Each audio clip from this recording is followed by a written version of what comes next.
Warning. This review may contain content that is not suitable for all audiences. It contains spoilers and brief touchscreen functionality.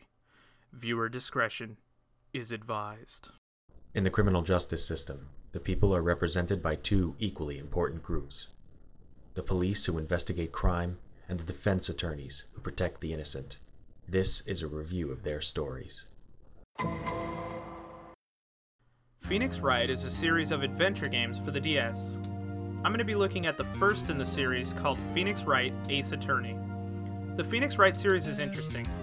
The game started out on the GBA in Japan, but they came to the US on the DS. This is mainly because by the time they made it here, the GBA was pretty much all but dead. Plus, the DS opened a market for more off-the-wall, weird games in the US. So instead of dying off with the GBA, Phoenix Wright was a surprise hit that helped launch the DS into the massive popularity that it has today. The first game in the series is a port of the Japanese GBA game with some added touch controls and an extra DS-centric case at the end. The game uses the touch functionality, but since it was originally made for the GBA, it doesn't really use it all that much. The basic premise of the game is pretty cool. Basically, it plays like a detective novel or an episode of Law & Order where you have to figure out all of the clues. You play as lawyer/investigator Phoenix Wright, and it's your job to prove your client innocent through investigation and keeping track of important clues that can break the case. The game plays more like an interactive storybook than a traditional game, but that's what makes it fun. If you aren't into a lot of reading, then this game isn't going to be for you. But if you don't mind the text, then you're going to find a lot to like here. Interesting cases, funny dialogue, and wacky characters are all staples of the series. One of the things I really like about this game is the way the dialogue is presented to you. It makes it feel almost conversational. When someone is sad, the text comes in slower. When someone is angry, the text shakes and is in all caps. It's very expressive for a game that has no voice acting. Plus, every person in the game has a very distinct character. All the characters blend well, and they fill the story with twists and turns that keep you interested the whole way through.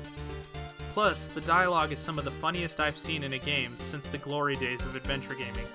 The majority of the gameplay takes place in and around the courthouse, but the game is not just a courtroom simulator. You also have to go out into the world and explore the crime scenes to find the clues that help you save your client. The game does fall into some of the standard adventure game problems, though. There's a fair amount of tapping everywhere in the environment to find the thing you need to do to trigger the next story point. Also, in the interviews and courtroom examinations, sometimes the dialogue trees are basically just asking the question and then pressing the witness on everything they say until you find the one that you have evidence for. I think it was an attempt to make it feel more interactive, but it gets kind of old in the later cases. Both of these problems are small things, and for me, it didn't really hurt my enjoyment of the game. Because I liked the writing so much, and in those times where I was looking around, I had the great soundtrack to keep me company. The music is super important in a game like this, and I think Phoenix Wright nails it perfectly. In fact, the music is one of the best parts of the game. It's not too over the top, but it manages to stay interesting all the way to the end. The game is pretty long too. Depending on your reading speed and how aggressively you go after it, the game can take quite a while. I'd guess between 10 and 15 hours. It's hard to say because I wasn't really keeping track, but a lot happens in the game.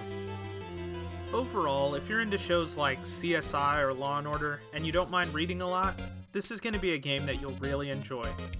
I can totally understand how this game is not for everyone, but I really loved it, and I definitely recommend that you check it out.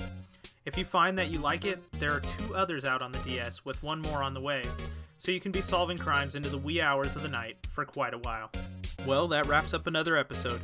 If you want to see more, head over to videogametakeout.com and check out all the past episodes as well as all the other great shows on RetroWare TV. Big thanks to Chu and John D for helping me out with the intro stuff.